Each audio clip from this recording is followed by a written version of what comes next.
Hola, hola a todos. Espero todos estén muy bien. Esta es nuestra reunión número 15, que hemos denominado Tregua a la Política. Aprovechemos nuestros recursos y desarrollemos el país.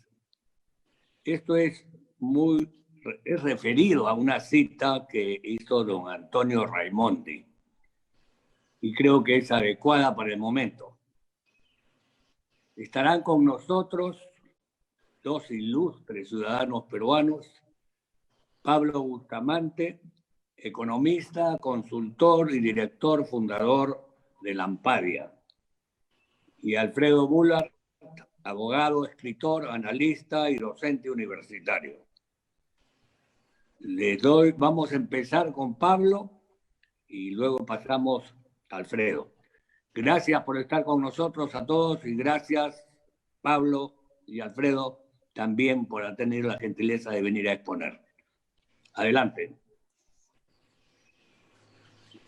Muchas gracias, Pepe, por la invitación.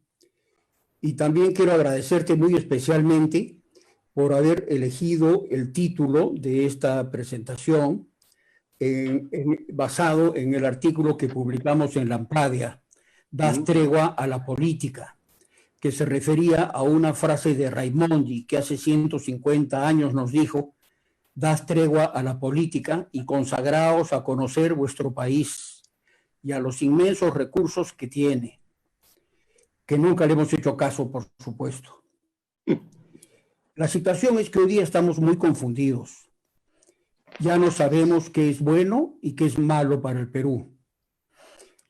Ya nos hemos olvidado de que sí podemos hacer las cosas bien. La política, los medios y muchos analistas están sembrando confusión. Desde el año 2011, que entró Humala, hemos perdido el norte. Hemos dejado de apuntar al desarrollo, hemos sembrado odio entre los peruanos y se ha generado una situación que nos está haciendo regresionar de manera muy grave.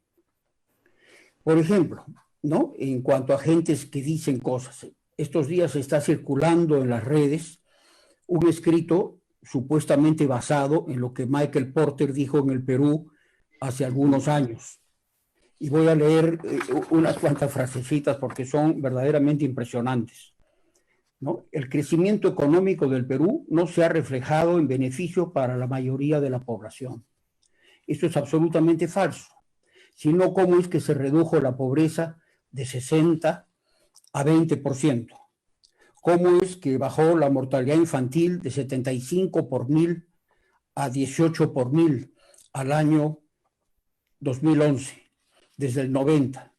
¿Cómo es que sucedieron esas cosas? Otra, el Perú ha vivido estos años una ilusión exportadora porque las cifras en azul proceden del alza de las materias primas, mientras que nuestra exportación de productos con valor agregado permanece inmóvil. Falso también, porque sí aumentó el cuánto.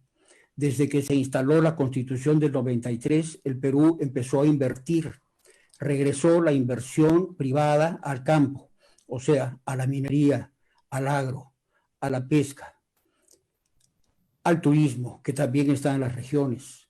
Y se fue transformando el Perú con grandes beneficios que vamos a comentar luego, ¿no?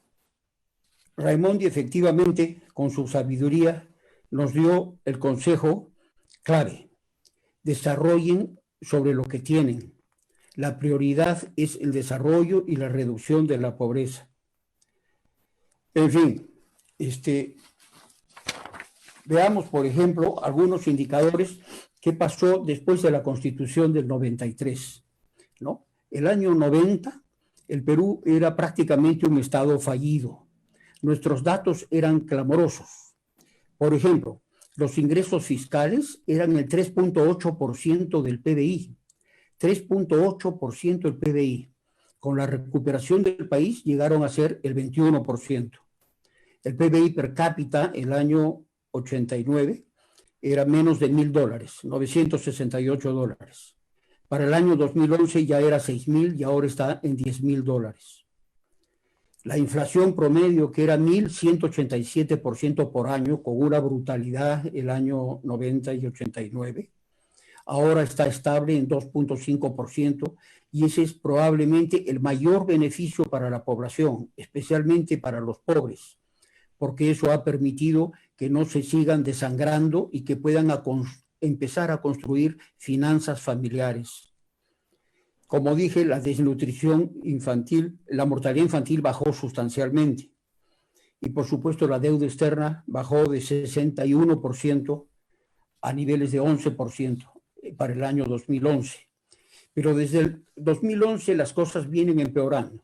Con el gobierno Humala se empieza a poner pare a la inversión, se empieza a exacerbar las medidas burocráticas que ya no permiten que nuestra Constitución siga respirando. Nuestra Constitución ya prácticamente no tiene oxígeno, está aplastada por miles de normas. Hoy día, para hacer un proyecto minero, hay que tratar con 30 entidades públicas distintas y ver 280 normas distintas. Es una locura. Y se han sembrado falacias sobre la minería, falacias que son tremendas y que nos hacen mucho daño, ¿no? Por ejemplo, que no tiene valor agregado. Y en verdad la minería tiene un valor agregado bruto de 69%, mientras que la manufactura tiene un valor agregado de 35%. Yo quiero darles un solo ejemplo. Si exportamos un polo de algodón finísimo, precioso, que se vende en Miami $80, en el Perú quedan $8. El resto se queda afuera, o sea, el 10%. Si exportamos una palta que se vende en un supermercado inglés a 2.5 libras esterlinas, en el Perú queda el 60%. O sea, hay mucho valor agregado en la agroexportación también. Pero si exportamos concentrados de cobre que se venden en China, en el Perú queda el 86%. Y todo esto es remuneraciones, pagos a terceros e impuestos.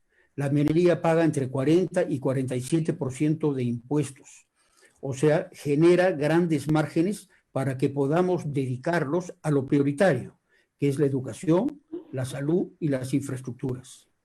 Pero la terrible burocracia que tenemos, que ha crecido de manera descomunal, ¿no? Por ejemplo, desde el año 2000, la burocracia pura, o sea, excluyendo a los médicos y a las enfermeras, excluyendo a los jueces y a los fiscales, a las Fuerzas Armadas y a los maestros, ha crecido 8 veces, en términos reales, ha crecido 8 veces, mientras que la recaudación fiscal creció 5 veces, un buen crecimiento.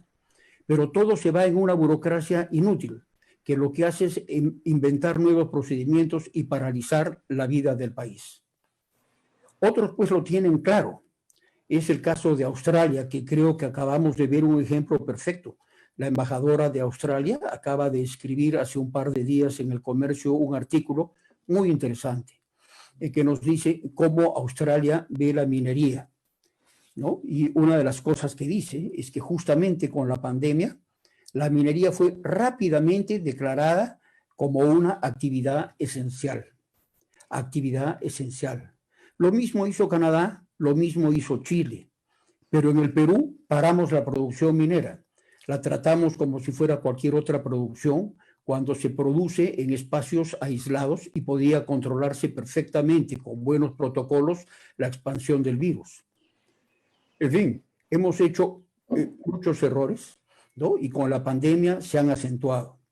En el tema sanitario, el error más grande de todos es el uso de pruebas rápidas, que no permite que acorralemos al virus, que lo sigamos, que lo cerquemos y que monitoreemos a los infectados y a los vulnerables, como se ha hecho en países exitosos, como se hizo en Guayaquil después de la crisis que tuvieron, como ha hecho Uruguay, ¿no? Y hoy día tenemos uno de los peores resultados sanitarios del mundo. Y hay 1000 errores en el manejo, por supuesto. Se le dijo al gobierno 20 veces, pero ellos se aislaron, excluyeron a la sociedad civil del proceso, excluyeron a los empresarios, a las iglesias e incluso a las Fuerzas Armadas en su apoyo logístico. Y por supuesto el desbarajuste es terrible. Hoy día se empieza a hablar de pruebas moleculares y a ver si podemos empezar a hacer el rastreo, cosa que todavía dicen algunos especialistas que se puede hacer, como dice Neira, como dice Ernesto Bustamante. Ojalá que efectivamente empecemos a hacer las cosas bien. En el plano económico, ya ni digamos, habiendo parado la minería, habiendo parado todos los sectores de la economía en forma innecesaria, habiendo parado regiones que no tenían un solo contagiado con el virus, por gusto, por varios meses, ¿no? Habiendo creado tiempos restringidos de atención en diferentes instituciones, cosas que crearon más congestión, habiendo dejado de controlar los mercados populares y reaccionando meses tarde, en fin, tantos errores cometidos. Y sobre todo cuando entramos a la fase de reactivación, cuando tenemos que empezar a impulsar la inversión, se hace con temor, con angustia, con confusión, se da un paso adelante y otro atrás. Nos han llenado de protocolos absurdos que no permiten que se reactive la economía y vamos a tener uno de los peores resultados de contracción económica en el mundo, para no hablar de la región. En fin, todos estos procesos y estos errores se han venido acumulando, como dije, desde el 2011. Ahí se frena el apoyo a la inversión, en general la inversión, pero especialmente la inversión minera. Entonces tenemos que recuperar eso. Si queremos ir adelante, si queremos recuperar la salud de la economía, si queremos evitar que el aumento de la pobreza, que va a pasar de un 20 a un 30% de la población, podamos reducirlo en un tiempo rápido, si queremos evitar que muchos ciudadanos vivan en pobreza nuevamente por muchos años, tenemos que hacer un programa muy acelerado de recuperación. La caída es rápida, la recuperación tiene que ser rápida. Y solo puede haber recuperación rápida si se fomenta la inversión, si se fomenta la inversión privada, que es el 80% de la inversión, si se fomenta la inversión en infraestructuras de grandes proyectos, como Chavimochic, como Majes-Iguas 2, como la línea 2 del metro, cosas que están paradas. Si se fomenta la inversión en los proyectos mineros que tienen la posibilidad de contribuir rápidamente a crecimiento. Pero no solo eso, crean empleo y generan encadenamientos en otros sectores, que aparte del sector transporte, del sector agricultura, también en el sector manufactura. Nosotros hoy día exportamos maquinaria minera a China gracias al desarrollo minero y a cómo los sectores se han ido acoplando desde que la economía recobró sensatez. Pero nuestros políticos y muchos de nuestros medios están en otra. No entienden, no quieren entender. Parece ser que fuera al propósito, porque efectivamente si quieres destruir la economía de mercado para crear una plataforma política de un socialismo decimonónico, resulta pues muy conveniente lo que se ha logrado. Pareciera ser al propósito, porque es difícil pensar que tantos errores se hayan cometido y que no haya propósito de enmienda. En fin, es una situación bastante difícil, pero creo que se trata fundamentalmente, repito, de fomentar la inversión en infraestructuras y en minería, pero sobre todo en recuperar la armonía entre los peruanos. No podemos seguir sembrando odios, no podemos seguir haciendo divisiones. Hay que invitar a la sociedad civil a unirse en la gesta de recuperar el desarrollo. Hay que invitar al sector empresarial, a las iglesias, a las Fuerzas Armadas. Los peruanos tenemos mucha capacidad. La vuelta que le dimos al Perú después de la crisis de 30 años que terminó a principios de los 90 fue espectacular. Pudimos lograr grandes desarrollos sociales, para no hablar de lo económico. Eso mismo lo podemos hacer hoy día. Estamos intactos para hacerlo. Tenemos gente valiosa. Mucha gente habla mal de los peruanos. Yo no creo que los peruanos son malos. Yo creo que lo que está funcionando mal es el sistema. El peruano en su naturaleza es positivo, es trabajador, es creativo. Pero aparte de eso, como dijo Raimondi, tenemos todos los recursos de la tierra para poder generar riqueza y salir de pobres de una vez por todas. Este país nunca debió ser un país pobre. Lo hemos hecho pobre por nuestras políticas, por nuestros errores, por la lamentable evolución de la mala política, la debilidad de los medios y por la anomia de la clase dirigente, que callados en sus balcones muchos hemos observado cómo se malograba el país, cómo se interrumpía un circuito virtuoso el año 2011 que hasta hoy nos ha conducido cada vez más abajo y a una peor situación. El Perú es muy grande, es más grande que sus problemas, como decía Basadre. Es hora de que lo enfrentemos todos juntos y si no nos deja el gobierno, tenemos que exigirlo. Gracias, Pepe. Gracias, gracias. Y seguimos entonces con Alfredo. Adelante, Alfredo. Gracias, Pepe. ¿Se me escucha bien? Sí, perfecto. Perfecto. Bien, bueno, primero agradecerle a Pepe la invitación, agradecerle a Pablo la forma como ha enfocado el tema, porque se complementa mucho con la forma como yo voy a tratar de abarcar el problema.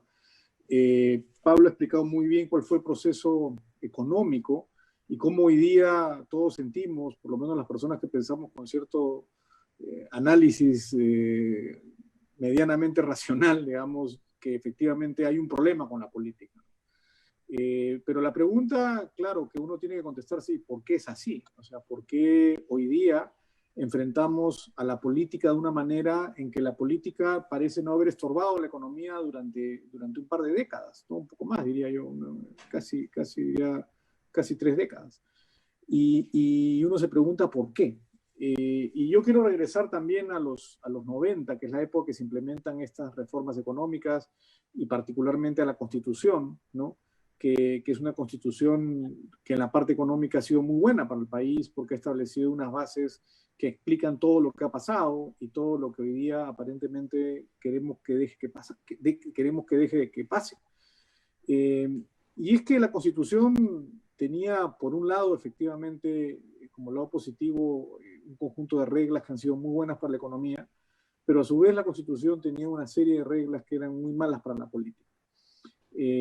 Quizás no se trata de buscar culpables en este momento, pero la Constitución fue producto del momento en que se dio, ¿no? Donde había una preocupación por la serie de crisis económica que habíamos pasado, pero también, creo yo, había pocos incentivos para crear reglas políticas adecuadas de largo plazo. O sea, la Constitución peruana es una Constitución de largo plazo en lo económico, pero de corto plazo en lo político. Es una Constitución que no pensó más allá, creo yo, en crear una estructura política que sirviera para lo que venía después del gobierno. Y yo creo que eso nos está pasando la factura hoy, ¿no? ¿Qué cosa es lo que veo? Lo que veo es que la Constitución marcó de alguna manera algunos puntos de consenso que los peruanos hemos compartido por varios años y que los gobiernos que han sido gobiernos saltarines, digamos, que no provienen digamos, de ninguna línea política clara o línea ideológica clara, han respetado. Y han respetado en términos generales. Se ha respetado, se respetaba, perdón, porque eso es lo que comenzó a pasar, la necesidad de preservar un equilibrio fiscal y macroeconómico. Sabíamos que la inflación era un enemigo. Los peruanos teníamos un consenso de que no queremos inflación. Y queremos un equilibrio fiscal y un gasto razonable y un presupuesto equilibrado, ¿no? Había un consenso de que el país tenía que respetar sus compromisos, cumplir con los contratos. De hecho, tenemos una serie de contratos, de tratados internacionales que hemos suscrito durante todo este tiempo que protegen al inversionista y que generan justamente el marco para que el inversionista venga. Teníamos una idea de que había que simplificar los trámites, de reducir la carga burocrática. Nunca lo hemos hecho con mucho éxito, siempre hemos tenido un fenómeno acumulativo, pero por lo menos estaba en el discurso, ¿no?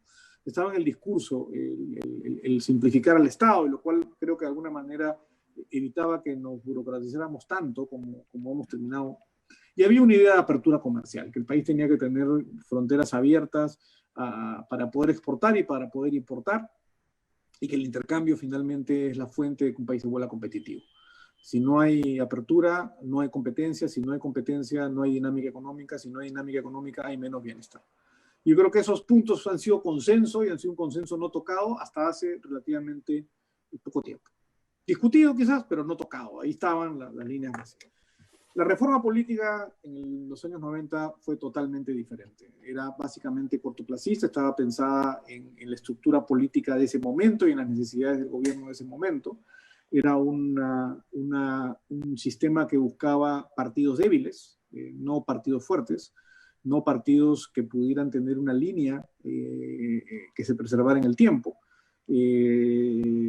Un Congreso muy ligado al Ejecutivo, que se elegía al mismo tiempo que el Ejecutivo, asumiendo que el Ejecutivo tendría una mayoría o un grupo importante de parlamentarios que le permitiría manejar sin mayor problema el gobierno, ¿no?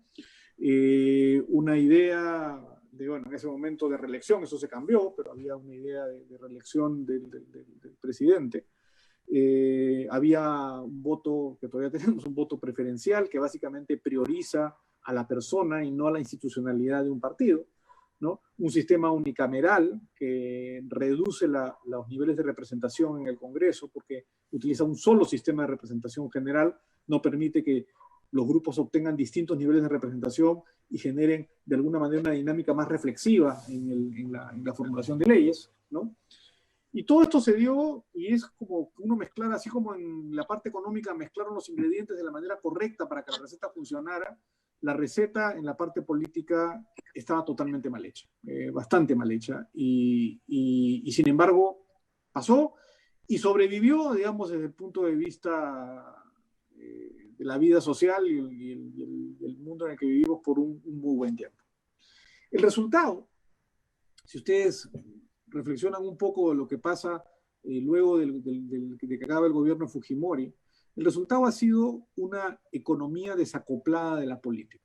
O sea, la verdad, hemos tenido crisis políticas complejas, ¿no? Recordarán ustedes en la época de Toledo que las apuestas eran hasta qué año llega o hasta qué mes llega Toledo, ¿no? Que no iba a poder sostenerse porque no tenía una estructura política que lo soportara, ¿no? Hemos tenido a Alan García con los recuerdos de que se nos venía de nuevo los finales de los 80, ¿no? Después de haber tenido el peor gobierno de la historia, creo que el de ahora sí está haciéndole buena competencia, pero de haber tenido el peor gobierno de la historia, resultó que llegó y no pasó nada. Incluso Ollantumala, coincido con, es el punto de quiebre. Yo creo que Ollantumala es un punto de quiebre en esta situación. Ollantumala, dentro de todo, no desmanteló todo el esquema económico que había, lo afectó y comenzó a generar una tendencia, digamos, que no llega hasta hoy día, pero ahí sobrevivió. Y es interesante, ¿no? Uno veía unas crisis políticas complicadas y la bolsa no se movía, ¿no? La economía no le hacía mucho caso a lo que estaba pasando en la política, como que sentíamos, estos políticos hacen su juego, pero la verdad, mis negocios siguen, mi vida sigue, yo sigo caminando, no tienen mucha posibilidad de afectarme, las cosas siguen. Y efectivamente el país siguió moviéndose con este desacople, digamos, entre la política y la economía. Y yo recuerdo haber escrito varias veces artículos en los cuales decía, muy bien, nos va bien, estamos sobreviviendo, va bien, pero si no hacemos una reforma política, esto acá no es sostenible en el mediano plazo, ¿no? Y yo creo que los síntomas nos condujeron a lo que hoy día tenemos, que es una política sin partidos, es decir, no hay partidos políticos. Yo sé que los partidos políticos usualmente no nos gustan, pero los partidos políticos son como las empresas en el mercado. No se puede pensar en un mercado sin empresas. Digamos, necesitamos, digamos, Steve Jobs o Bill Gates, sin una estructura empresarial no pueden lograr lo que logran, ¿no? Porque las empresas de alguna manera transmiten en la visión de largo plazo, tienen stakeholders que se sienten representados en la actividad de la empresa y que le dan la sostenibilidad, ¿no?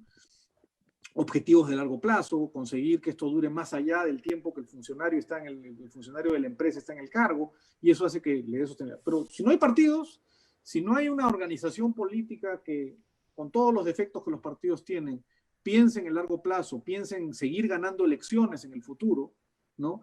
Y de alguna manera obtener el poder que los partidos persiguen, el resultado es un sistema absolutamente ambiguo, impreciso, sin visión, y eso es lo que ha pasado. Nosotros tenemos partidos sin ideología, sin programa. No son partidos, no tenemos partidos.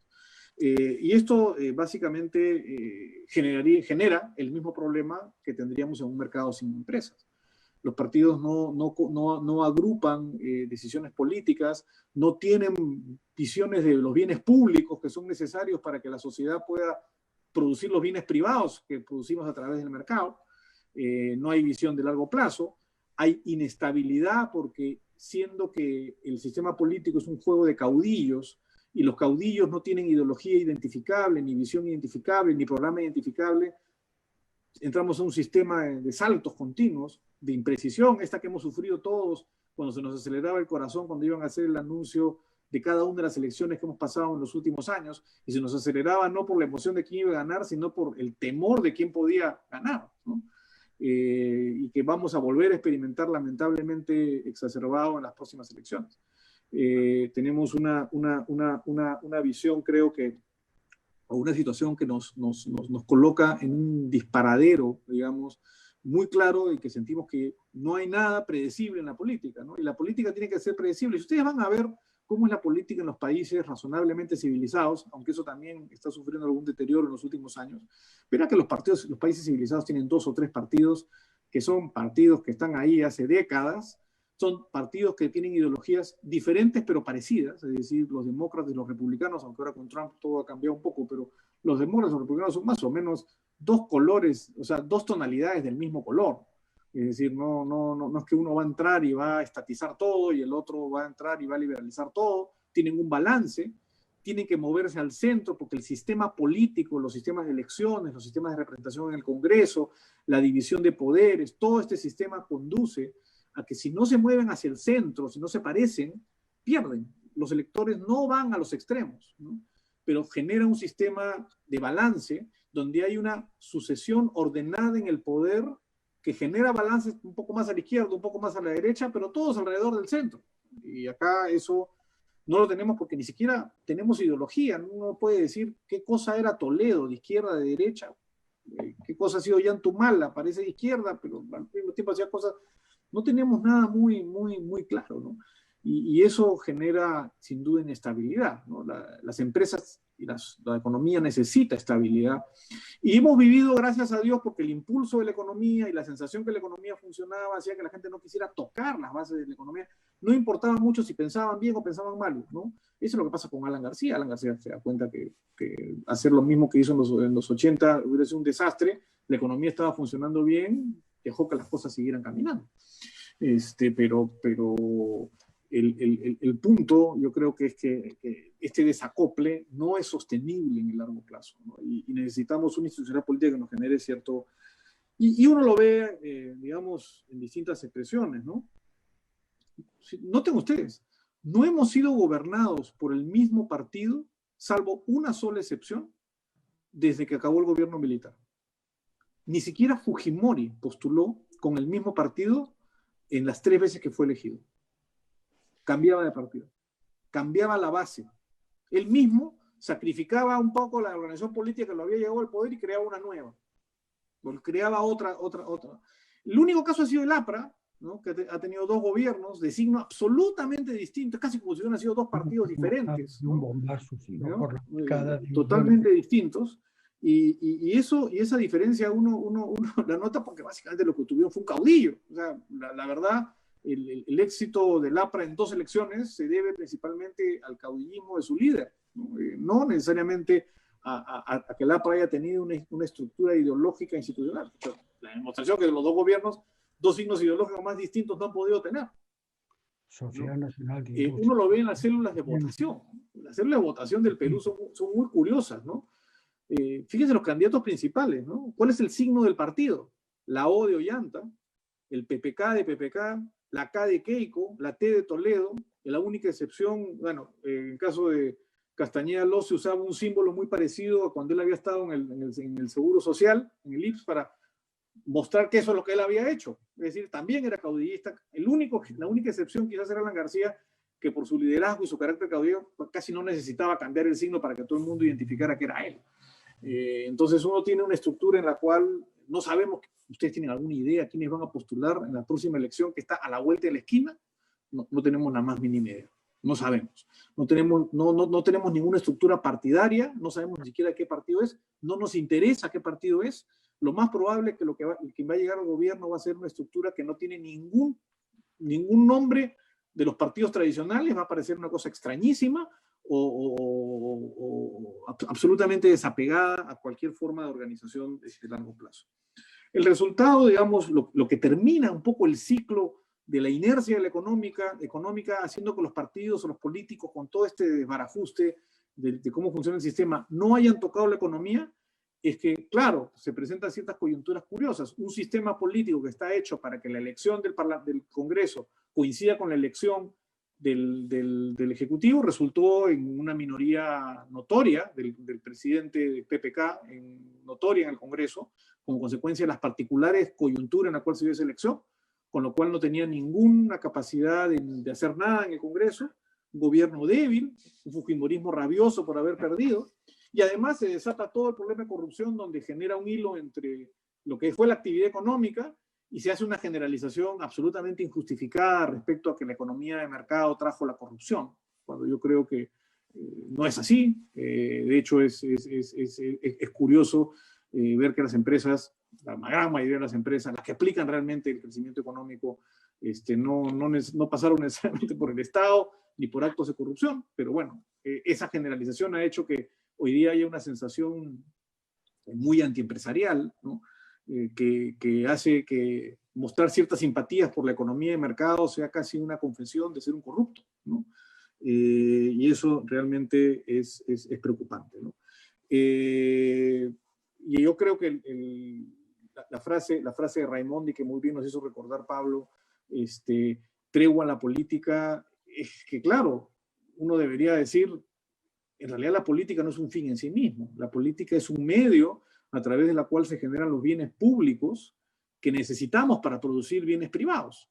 Para eso es, ¿no? La infraestructura, la justicia, la salud, la educación, la infraestructura básica, ¿no? Para eso es la política. Pero no, hoy día la política se ha vuelto cualquier cosa, ¿no? Y no tiene límites claros. La Constitución tenía un desbalance que ya nos está pasando la factura. Y mi respuesta, ¿qué hacemos? A la pregunta que nos planteaba Pepe en base al artículo que escribió Pablo, la pregunta que nos hace, ¿y ahora cómo hacemos para aprovechar nuestros recursos? Y yo ahí, digamos, creo que la tregua a la política, creo que lo que tenemos que hacer es no darle tregua a la política. La política debe darle tregua a la economía, digamos, pero nosotros no tenemos que darle a la política. Yo creo que hay que empecinarnos en la necesidad de una reforma política real. Es difícil en la coyuntura actual conseguirla porque nadie reparte las lampas con las que los van a enterrar. Y esta reforma política va a enterrar a los políticos como los conocemos, si es que se pudiera dar. Digamos, el parlamento que tienes es inviable, es inexistente en un sistema que tiene un mínimo de institucionalidad política razonable. Un congreso sin, mira lo que vivimos en un congreso donde no hay partidos, Acción Popular no es un partido, es un grupúsculo de gente agrupada bajo cualquier cosa menos una lógica, una ideología, un programa. Y digamos, el presidente no tiene partido, no tiene estructura partidaria que lo apoye, básicamente se ha rodeado de amigos y eso lo ha alejado de la tecnocracia que hizo también, eso fue parte también de lo que ha ocurrido. El Ejecutivo se ha mediocrizado tecnocráticamente, tremendamente, porque se ha convertido en un círculo de desconfianza, ¿no? Donde la idea no es lo importante, sino que nadie te acuchille. Y yo creo que eso nos ha dañado tremendamente. Entonces yo quisiera terminar mi presentación justamente llamando la atención sobre esto, ¿no? Que estamos pagando los platos rotos de habernos entusiasmado con una reforma económica importante, que fue ejemplo internacional y que hoy día ya la gente habla de otra manera de lo que está pasando. El COVID, digamos, lo que ha hecho el COVID es acelerar un proceso que ya estaba enmarcado en su destino. Es decir, el deterioro que uno tenía en la institucionalidad política ya no daba para más. La sumatoria terrible del cierre del Congreso en algo que considero que fue inconstitucional, pero que en el fondo todos aplaudieron, ¿no?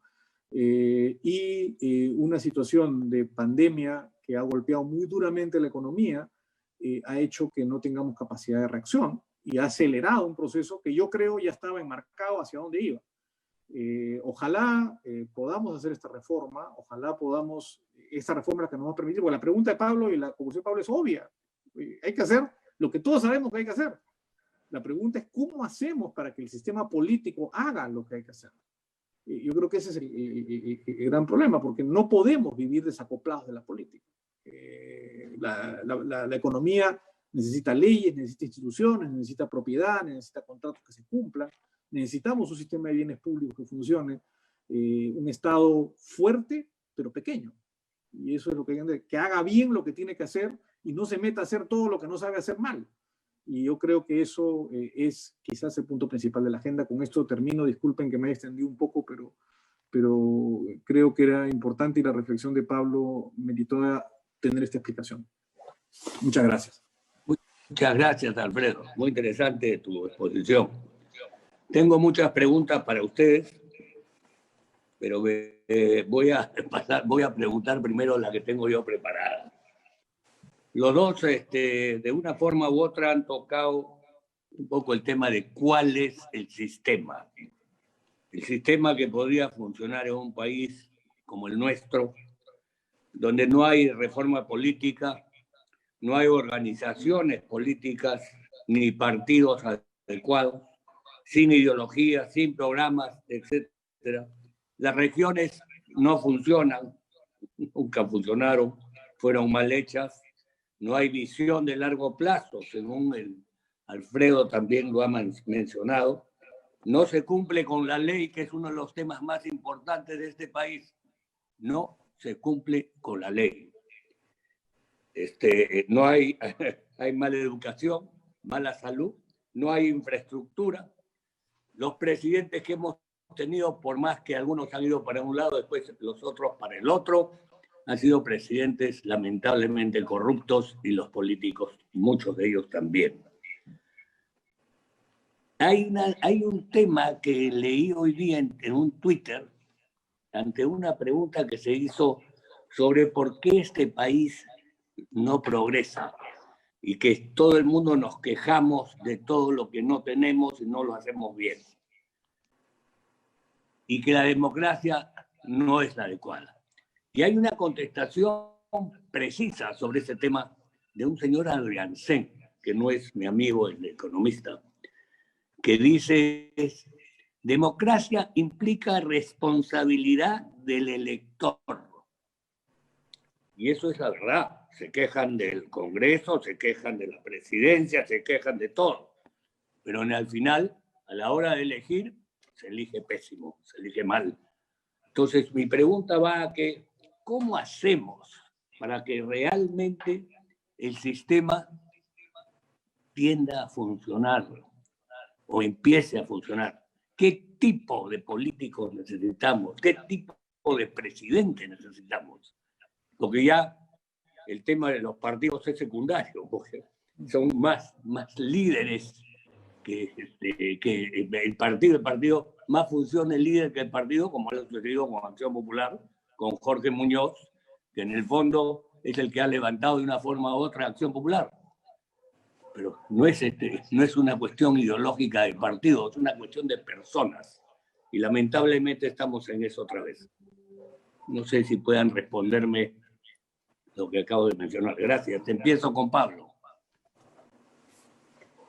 Bueno, qué bien haber coincidido con Alfredo, ¿no? En esta presentación. Y efectivamente, la política es un desastre. No hay partidos, ¿no? No hay ideología, ¿no? Lo que tenemos en esencia es una mala política. Por eso es que yo usé la frase: si tenemos una mala política con gente que no tiene la capacidad, ¿no?, para hacer las cosas bien, que más bien están orientados no a gobernar, sino a hacer política pequeña y política mala, tenemos que tratar de superarlos, de sobrevivir esa realidad. Hasta dentro de un año no podemos cambiar nada, ¿no? Tenemos que exigir, por supuesto, que se hagan algunas reformas esenciales para que los próximos 5 años sean mejores. Pero mientras tanto, la ciudadanía tiene que empezar a decirle a los políticos qué es lo que queremos. Estamos en manos de malos políticos. Hay mala política. Y esa mala política está haciendo que la gente del gobierno y del legislativo no se dediquen a gobernar, a buscar el desarrollo, a tener análisis racionales y hacer propuestas sensatas, tanto para lo social como para lo económico, y hacer reformas que debieran hacerse, sino todo lo contrario. Entonces, efectivamente, creo que es muy importante buscar un cambio en ese sentido. Ese es el lado flaco. Ahora, ¿cómo complotó antes? Yo creo que, insisto, esto viene malográndose desde el 2011. Creo, alguien decía, un vicepresidente de la Sociedad Nacional de Industrias dijo alguna vez que el gobierno de Humala no nos había matado de un bombazo, pero nos había debilitado por la picada de millones de mosquitos, ¿no? Efectivamente, de a poquitos se fue malogrando un proceso que andaba bien. ¿Cuánto hemos perdido? No sabemos. ¿Cuál es el costo de oportunidad de lo que pudimos haber crecido, reducido pobreza, reducido desnutrición, si hubiéramos seguido haciendo las cosas medianamente bien, si hubiéramos tenido por lo menos algunos políticos dedicados a mantener un sistema que había probado ser exitoso? No sabemos cuánto se perdió, cuánto se dejó de hacer. Pero hoy día sí sabemos, ¿no?, que el costo de tener a esta gente en el Ejecutivo y en el Legislativo, pero también en el Poder Judicial o en el sistema judicial, es muy pernicioso para la salud de los peruanos, ¿no? Entonces, esa es nuestra gran preocupación y por eso tenemos que elegir bien. Yo espero que podamos elegir mejor porque la necesidad tiene cara de hereje y vamos a llegar a las elecciones en una situación de mucha angustia, de mucha debilidad. Y eso debiera generar que los peruanos reflexionemos sobre lo que es bueno y sobre lo que es malo. Tenemos cómo medir qué cosa hicimos bien, tenemos cómo medir qué hemos... Es fundamental. Gracias, Pablo, que reflexionemos sobre eso. Es fundamental salir a los balcones. Muchas gracias. Alfredo. A ver, creo que coincido con todo lo que ha señalado Pablo, y yo quisiera, quizás puedo correr el riesgo de ser un poco conceptuoso, pero creo que hay que regresar un poco a los basics para entender qué cosa es lo que ocurre. Y creo que la frase de Adriansen que cita Pepe me ayuda a explicar el punto que quiero hacer. O sea, yo entiendo la frase, ¿no? La democracia implica responsabilidad del elector, el mercado implica responsabilidad del consumidor también. Sin embargo, creo que la visión de que hay que mejorar al elector para que mejore la política es una visión incompleta. No dudo que hay que mejorar al elector para mejorar la política, pero creo que hay que cambiar el ambiente en el cual actúa el elector, ¿no? Para que el elector comience a ser más responsable. Yo creo que es al revés, ¿no? Y yo creo que lo que tenemos es unas reglas que fomentan la irresponsabilidad. Y el problema es que el juego político es un juego en el cual el elector no tiene ningún incentivo para ser responsable. De hecho, la política tiene ese problema, es un dilema que toda la gente que trabaja en ciencia política o en public choice sabe que existe, y es que los electores no les interesa mucho la política, ese es el gran problema. Les impacta, pero no les interesa. ¿Y por qué ocurre eso? En realidad, si ustedes lo analizan desde el punto de vista conceptual, ir a votar es irracional. No tiene mucho sentido. ¿Por qué es irracional? De hecho, hay muchos estudios muy interesantes que tratan de explicar por qué en los países donde el voto es voluntario la gente va a votar. Y la razón es muy sencilla. ¿Sabe cuánto vale mi voto en una elección? Mi voto solo vale, solo tiene algún sentido, solo tiene algún impacto si la elección se define por un voto. En todos los demás casos mi voto es irrelevante porque no cambió el destino de lo que iba a pasar. Es decir, tenemos la sensación, la gente va más a votar como en los países donde el voto no es obligatorio, acá va porque lo ponen una multa, pero en otros lugares va a votar como la gente va al estadio, pudiendo ver el partido en televisión para gozar del asunto político, ir a la cola y conversar sobre política, pero la verdad no tiene mucho. ¿Y eso por qué es? Porque los votantes actuamos bajo la figura de lo que se conoce como ignorancia racional. Y la ignorancia racional es que hay muchas veces que es racional ser ignorante. Es decir, el costo de informarme para tomar una decisión es más alto que el beneficio.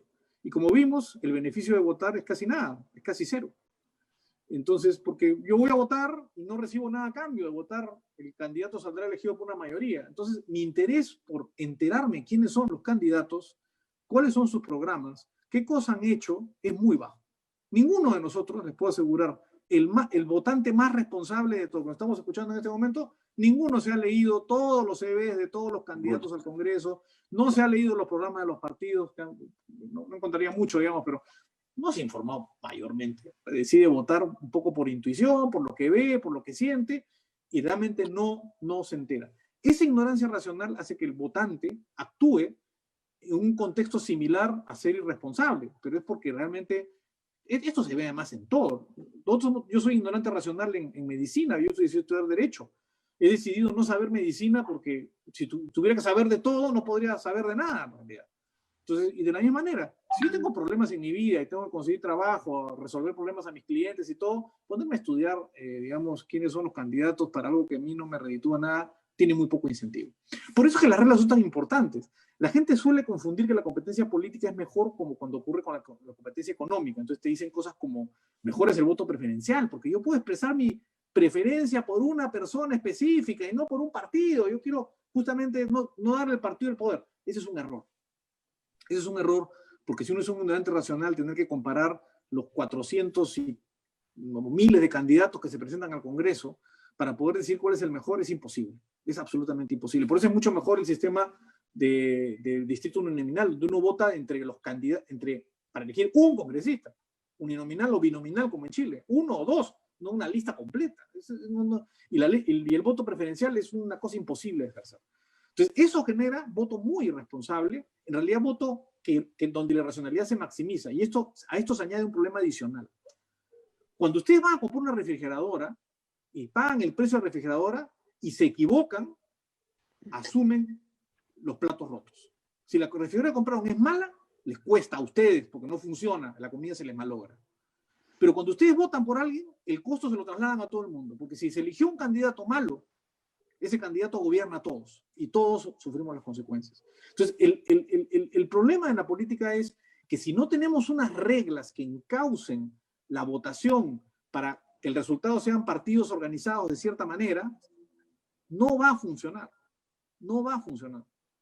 No se trata de generar más competencia por competencia, se trata de generar reglas que arrojen ese resultado. Por eso es que no funciona el voto preferencial, por eso es que no funciona el voto obligatorio. El voto obligatorio lo único que hace es que voten los ignorantes racionales más ignorantes, que les interesa menos la política. Acá la palabra ignorante no está puesta en términos peyorativos, es simplemente, pues, es racional a veces el ignorante. Si no me interesa la política, ¿qué hago tomando decisiones? Si no quiero un televisor, ¿por qué me obligan a escoger un televisor? No me interesa escoger un televisor. Dejaré que otros... El punto es ese, que si no hay reglas claras, la irresponsabilidad política se maximiza. El votante ahí puede mejorar, puede ser mejor, pero ni en Estados Unidos los votantes son responsables, a pesar que tienen una de las democracias teóricamente más consolidadas del mundo, ¿no? Y ahí acá este fenómeno se da. Porque de nuevo, ¿no? Creemos que aumentar la competencia es aumentar la posibilidad de ver personas y no ver instituciones, ¿no? La potencia política. O sea, ustedes cuando van a comprar una Coca-Cola no están pensando quién es el CEO de la Coca-Cola. Ustedes están pensando en la marca Coca-Cola, en una institución, no están pensando en una persona. Cuando vamos a votar aquí, estamos pensando en personas y no en instituciones.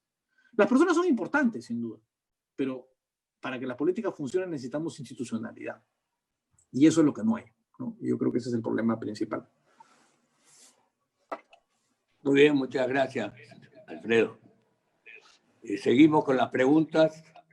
Aquí tengo una pregunta para Pablo Bustamante, que dice, ¿por qué no desarrolla una fuerte política anticorrupción con el concurso de colegios profesionales, universidades, institutos, concursos, el pueblo organizado, etcétera? La corrupción tiene que ser preventiva antes que ex post, cuando ya no se puede recuperar nada, pues los corruptos buscan los mejores abogados para protegerse. Dice para ti, Pablo. Ya, gracias. Bueno, el tema anticorrupción es absolutamente vital. Nos ha hecho un daño tremendo.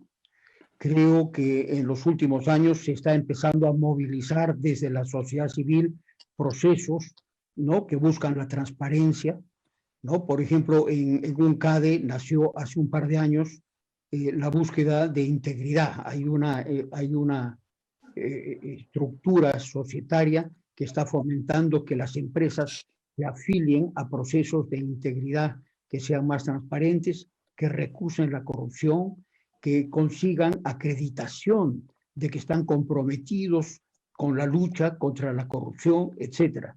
Creo que tenemos que fomentar esos procesos, pero igual esta corrupción está amarrada a nuestras estructuras, ¿no? Por ejemplo, un tema que no hemos tocado es la estructura de los gobiernos regionales. Son gobiernos fraccionados, desarraigados de la nación, ¿no? O sea, con la descentralización se ha feudalizado el país. Los gobiernos locales y regionales no rinden cuentas. No hay una segunda instancia sobre sus decisiones. Si alguien es afectado por ellos, tienes que ir al Poder Judicial, donde tienes que esperar que Dios los resuelva en muchos años, ¿no? Como decía, no hay segunda instancia, son autónomos, lo cual es una barbaridad, cuando en verdad los alcaldes distritales, como dice Fernando Sillonis, debieran tener muchos menos capacidades, ¿no?, y reportar a los provinciales a los gobiernos regionales, y siempre debe haber una segunda instancia. Creo que tenemos que hacer una tremenda reforma del Perú. Lamentablemente es difícil hacer estas reformas cuando estás con la salud de la nación afectada. Sin embargo, sí creo yo que esa situación de afectación puede propiciar una mayor reflexión, a pesar de esta ignorancia que explica Alfredo, ¿no? Creo que las circunstancias pueden ayudarnos. Ahora, con la gente que tenemos, muy difícil que hagan las reformas que se necesitan. Se les ha pedido en todos los idiomas. En la Ampadia hemos publicado N propuestas de las diferentes reformas políticas que hay que hacer. Hemos fomentado foros, pero simplemente no les entran balas. Están en otra.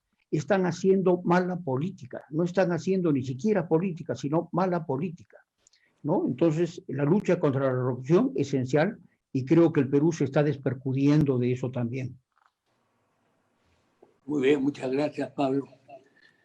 Qué gracioso, hemos empezado diciendo que esto es una reunión que da tregua a la política, y acabamos hablando de política. Bueno, en fin. Acá hay una pregunta para Alfredito. ¿Crees, Alfredo, que el voto voluntario podría obligar a los partidos políticos a formarse adecuadamente y desarrollarse con esa visión de largo plazo que has mencionado? Yo creo que sin duda, ¿no? Por varias razones. La primera, y quizás la más importante, es, yo les pregunto, ¿no?, ¿qué consumidor es más responsable? ¿El consumidor que no enfrentaba competencia en las épocas que había limitación de importaciones, por ejemplo, y que sin embargo se veía obligado, o los obligaban a comprar algo que no podía elegir, a un consumidor que tiene opciones a decidir si compra o no compra, ¿no? Un consumidor que tiene la opción de comprar o no comprar es un consumidor al cual el que le quiere vender tiene que convencerlo que tiene un producto interesante, y no simplemente saber que tengo un mercado cautivo donde voy a poder conseguir que todos vengan a mi tienda, ¿no? O a un número limitado de tiendas. Yo creo que el problema del voto voluntario, el problema del voto obligatorio es que nos fuerza a comprar algo que no necesariamente queremos o estamos interesados en comprar. Y eso, de alguna manera, hace que los partidos tengan menor institucionalidad y jueguen a capturar votos muy desinformados, mucho más desinformados que el promedio del voto, que en general termina siendo un voto desinformado. La gente vota desinformadamente. Lo segundo, porque activa la necesidad de organización, ¿no? de que algo, digamos, tenga que conseguir captar a electores y captar una organización partidaria. Los partidos que funcionan requieren tener, es como los equipos de fútbol, ¿no? Los equipos de fútbol que tienen solo hinchas y no asociados, no gente que esté interesada en el equipo de fútbol, termina con barras bravas, pues ese es el problema. No hay realmente titulares, ¿no? O sea, los grandes equipos del mundo, Real Madrid, los equipos ingleses, el Manchester, todos tienen socios, tienen gente que está integrada a conseguir el objetivo, ¿no? Y se siente parte del objetivo. Los partidos que funcionan tienen partidarios. Acá no hay partidarios. La gente de los partidos no tienen partidarios. ¿Quiénes son los partidarios de Acción Popular? ¿Alguien me puede decir quiénes son? ¿Hay alguno aquí, digamos, que tenga carnet de Acción Popular? No sé, de repente hay alguno, no lo sé. Pero les puedo asegurar que viene de herencia de otra época. Pero hoy día tener una base partidaria, una organización partidaria, gente que se siente que el partido es parte del partido, no hay. En el Perú no hay. Y eso también hace que haya menos interés en formar esa estructura. Entonces, yo diría que sí, el voto voluntario tiene varios problemas. Perdón, el voto obligatorio tiene varios problemas y tiene que ver con quiénes van a votar, por qué van a votar y cómo se sienten al votar. Y del otro lado, cómo el partido se organiza para atraerlos a votar. Muy bien, gracias, Alfredo. Vamos a dos últimas preguntas, una para Pablo y una última para los dos. Leo la de Pablo. Dice, la prensa enemiga de la minería, así como los partidos de izquierda, dicen que la minería no paga impuestos y que da poco empleo a la gente. ¿Por qué las empresas mineras no mejoran su estrategia comunicacional para señalar la falsedad de esas afirmaciones? ¿Por qué no se le enseña a esas empresas a hacer sus comunicaciones permanentes sobre lo que realmente es la minería? Lo mismo me pregunto yo.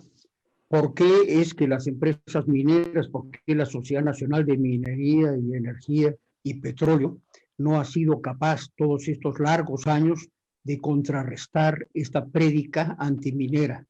La minería emplea más o menos a 200,000 personas, pero indirectamente emplea a 1 millón de personas. Entonces, que no genera empleo, falso. Genera encadenamientos tremendos con otros sectores. Ha propiciado un sector industrial exportador de maquinaria y muchos otros sectores como construcción, transporte, agricultura. En verdad, con solo el 10% más o menos del PBI minero, el impacto en la economía es mucho más grande. En cuanto a tributación, las empresas mineras pagan más impuestos que casi cualquier otro sector. Mínimo 40% sobre la renta y hasta 47% dependiendo de las circunstancias. En general, han creado beneficios en la región. Si uno hace un análisis, ¿qué sucede en los distritos mineros? No en las provincias, que es más grande. En los distritos mineros, con el índice de desarrollo humano, puede verificar que en los últimos largos años el desarrollo humano, el índice de desarrollo humano ha mejorado sustancialmente en los distritos mineros, pero se dice lo contrario. Entonces, efectivamente, hemos caído víctimas de relatos que han sido difundidos por los medios, ¿no es cierto? Y hemos sido incapaces de contrarrestarlos. Una de las razones por qué la ANPADIA nació fue para eso, para contrarrestar esas cosas. No hemos podido hacer mucho. En verdad somos muy pocos los que estamos tratando de defender las ideas buenas en el Perú y la buena política. Y para terminar, tal vez, corrigiendo a Raimondi, habría que decir, das tregua a la mala política, que creo que es el problema. Muy bien, Pablo. Gracias, Pablo. Voy a agregar algo a lo que acabas de mencionar. Me han pasado un video de un señor chileno, que seguramente algunos de ustedes lo han visto, que les habla a sus compatriotas. Y entre las cosas que dice el señor chileno, habla sobre la derecha y la centro derecha. Entonces, les indica a los chilenos que no puede ser posible que nunca los derechistas ni los centroderechistas salen a defender sus intereses como deben hacerlo. Y siempre dejan que los izquierdistas campeen en todas las manifestaciones posibles, mientras que lo del otro lado, la derecha, no hace absolutamente nada. Eso creo que merece un comentario. Así que voy a pedirles a los dos que me hagan ese comentario. Empieza Alfredo. Bueno, yo la verdad, lo que siento es que las discusiones de izquierda y de derecha son discusiones que no son tan relevantes como son las discusiones institucionales, ¿no? Entonces, yo siempre cuando la gente me dice, esta es una posición muy de izquierda, esta es una posición muy de derecha, yo no creo que un poco el sentido de la pregunta es, creo que lo importante es hacer cosas, ¿no? Es interesante, ¿no? Es interesante ver la historia de Latinoamérica, por ejemplo, y descubrir que las reformas pro mercado o favorables a que las cosas funcionen han solido ser hechas por personas que eran de izquierda. Eso es una cosa llamativa, ¿no? Quien haya conocido a Fujimori, se dará cuenta que Fujimori de capitalista o de promercado no tenía mucho, ¿no? No tenía nada, él era un socialista. Lo que pasa es que él no era nada, en realidad, ¿no? Ideológicamente no era nada. Yo creo que Fujimori era una persona que tenía una sensación izquierdosa en su corazón, pero claro, era matemático, entonces yo creo que entendía que las sumas cuadraban o no cuadraban. Si uno va a la mayoría de países donde las reformas han funcionado, o sea, buena parte de la consolidación del modelo chileno está hecho por gobiernos de la coalición, ¿no? Gobiernos que uno llamaría de izquierda, ¿no? Y uno va a mirar en muchos lados y eso es lo que ha ocurrido, porque muchas veces yo creo que usualmente la conjunción es un gobierno, digamos, no tan de derecha, con una crisis muy complicada de solventar. Y esa es mi esperanza, digamos, de lo que puede venir, que con una crisis tan complicada hay poco espacio y los que van a terminar haciendo las cosas las van a tener que hacer por necesidad. O sea, fomentar la inversión no va a ser ya una discusión de conveniencia, sino de necesidad y de supervivencia. Sin inversión esto no va a caminar, si no tenemos cambio. La discusión de flexibilidad laboral hoy día, o sea, la verdad, yo no sé cómo van a poder reactivar el trabajo si no flexibilizan las normas laborales en la situación en la que estamos. Entonces, yo creo que se abre una posibilidad en la cual la practicidad, que ha sido en general lo que más ha motivado, lo que pasó con Fujimori, que se encontró con una crisis tan complicada que no le quedaba otra. Recordarán ustedes el discurso de Fujimori antes de las elecciones, no era un discurso, digamos, nada parecido a lo que finalmente hizo. La practicidad es a veces lo que necesitamos, y yo creo que eso es lo más importante, ¿no? Yo creo que la situación, con todo lo terrible que ha sido, si alguna esperanza nos da es que nos coloca en una situación donde hay que tomar decisiones muy prácticas, ¿no? Y ojalá esas decisiones prácticas sean adoptadas con mediana inteligencia, con mediana capacidad, y que la necesidad finalmente sea la que nos salve, porque parece ser que las ideas no son las que nos van a salvar, las izquierdas o derechas no son las que nos van a salvar, sino la necesidad de hacer las cosas. Sí, pero la impresión que yo tengo, Alfredo, Pablo, es que se tiene vergüenza de decir que uno es derechista o centro derecha, y nunca he escuchado realmente a un candidato que salga a defender esa posición ideológica, evidentemente. Inclusive hubo un famoso empresario cuyo nombre me reservo, que salió a decir que era de centro izquierda, para pasar peor. Pero ese es un tema importante. ¿Qué dice Pablo? Mira, uno de los países más exitosos de la Tierra hoy día es Nueva Zelanda, y su gran reforma la hizo un gobierno de izquierda, el laborismo neozelandés. Efectivamente, en Chile ha pasado lo mismo, pero para mí no es importante izquierda o derecha. Para mí lo importante es economía de mercado o economía de Estado.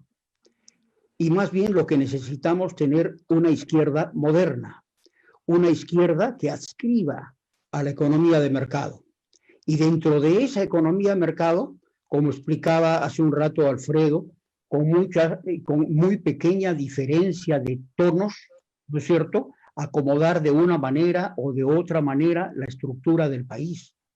Pero sin una izquierda moderna, tenemos ese riesgo de tener esta izquierda decimonónica, criticando desde afuera, destruyendo todo lo que existe como plataforma de acceso al gobierno.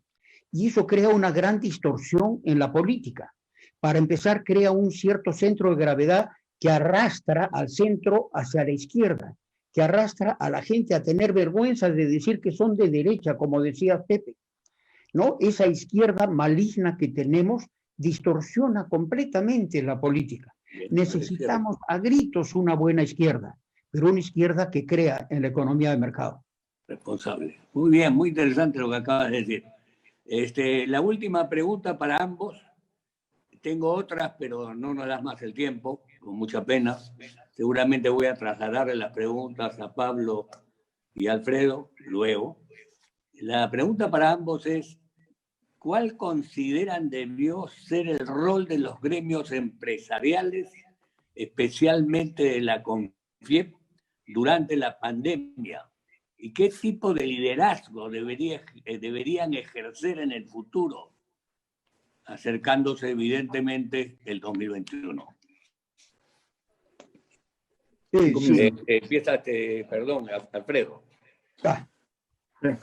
Bueno, yo voy a ser bien políticamente incorrecto. Yo soy muy crítico de la actitud que toman los gremios empresariales. Creo que en general, si bien hay cosas loables, y yo creo que falta a veces comprarse el pleito, ¿no? Y cuando digo comprarse el pleito es decir las cosas como son. Acabamos de ver un asunto, ¿no? O sea, al salir a decir que la actividad empresarial puede ser importante, dicen, no, me van a tildar de capitalista, procapitalista, etcétera, etcétera, y no se asume cosas. Creo, por ejemplo, que la respuesta en general de problemas tan serios como la corrupción en el sector empresarial no ha sido abordado con la energía que debería haber sido abordado. Yo creo que ahí hay una crítica importante. También creo que es necesario tener posiciones a veces. Yo creo que el gremio debe buscar consensuar, pero también tiene que ser firme cuando hay que ser firme. Yo creo que hay veces que hay cosas que el Estado hace que no se enfrentan como deberían hacerse. Yo entiendo, digamos, el rol de los gremios, el rol de las empresas es hacer negocios y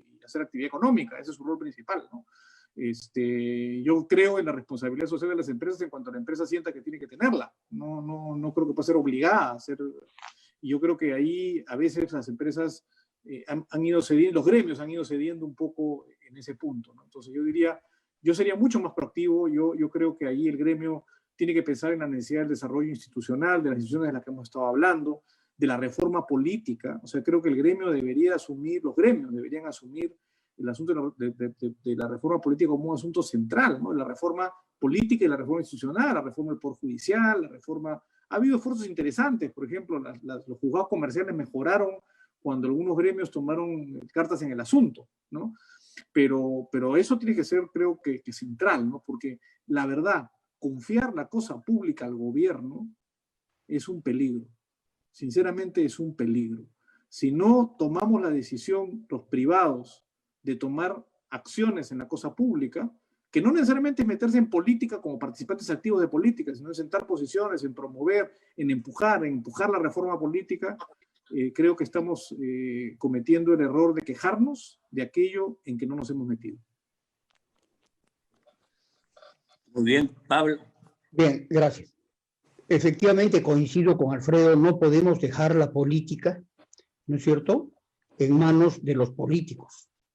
No podemos dejar el desarrollo del país en manos de gente tan incapaz, tan mal orientada. Y coincido también en que hay mucho que criticar a nuestros gremios, fundamentalmente por su ausencia.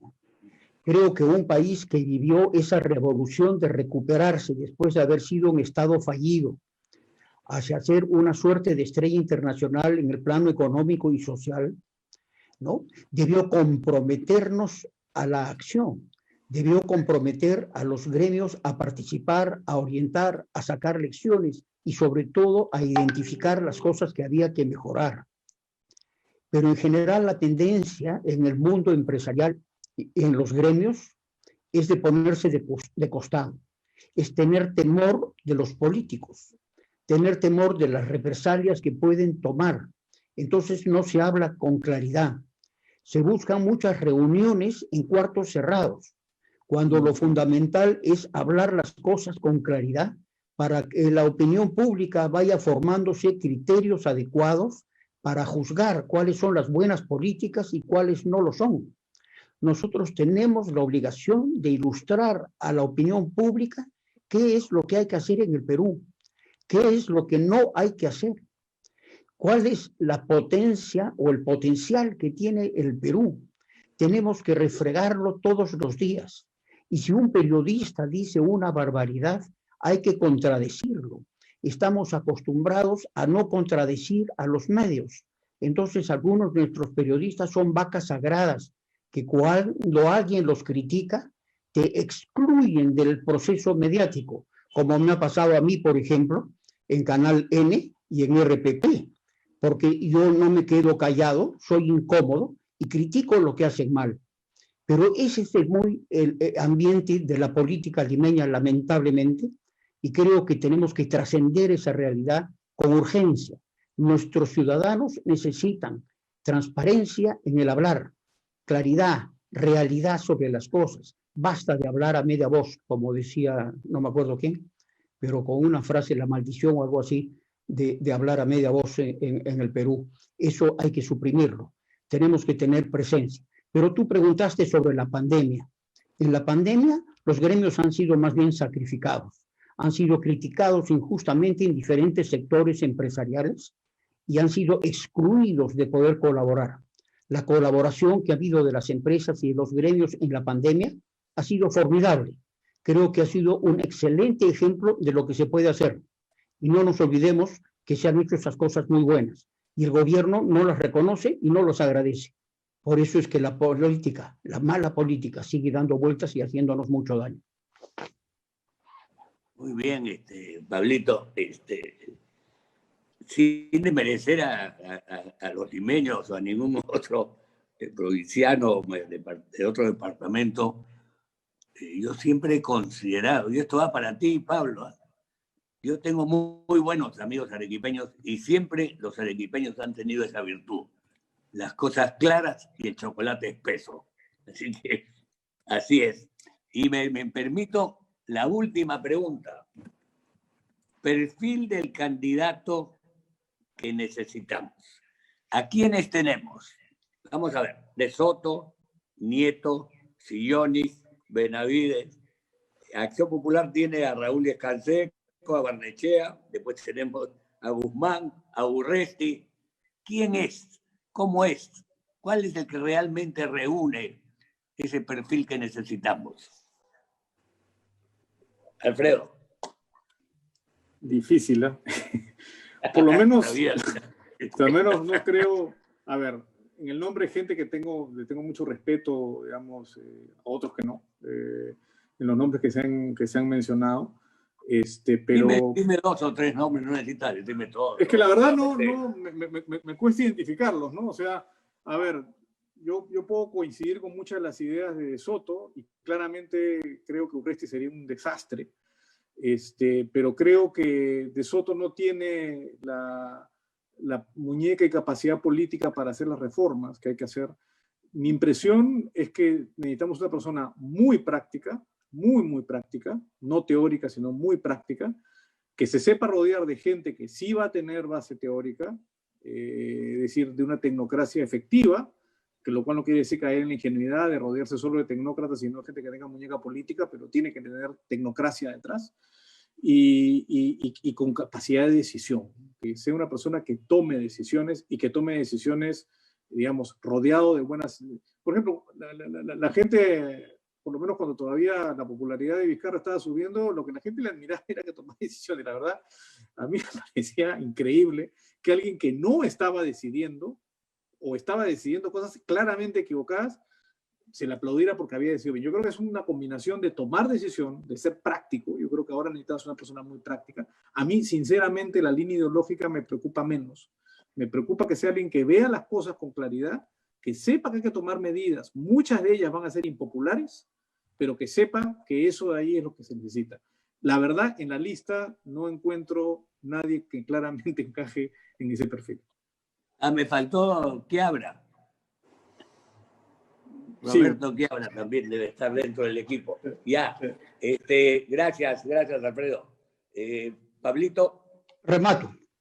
Yo creo que el perfil tiene que ser efectivamente una persona muy práctica, que sea capaz de entender muchos procesos, que tenga cierta experiencia de gobierno, creo que es fundamental, y que tenga vocación de ser un educador, desde la política, un educador, y que hable con franqueza, no con un doble lenguaje, que hable sin cálculos de lo que es conveniente para la política inmediata para él, que hable sobre lo que cree que es necesario. Y creo que hay alguien que todos los días nos está hablando en los medios y que tiene bastante de ese perfil. No es el único, pero creo que es el más claro, y es Fernando Sillones, es mi opinión. Muchísimas gracias. Realmente les agradezco muchísimo. Creo que hemos tocado todos los temas y nos hemos salido de lo que inicialmente habíamos dicho, pero sin embargo ha sido importante conocer sus opiniones y sus magníficas exposiciones. Gracias, Pablo. Muchas gracias, Alfredo. Estaremos seguramente juntos próximamente. Muchas gracias a todos y gracias, en especial Pepe. a mi asociado, a Ítalo Judrich. Gracias. Gracias. Alfredo, gusto verte. Igualmente, Gracias. Pablo. Nos vemos. Ya.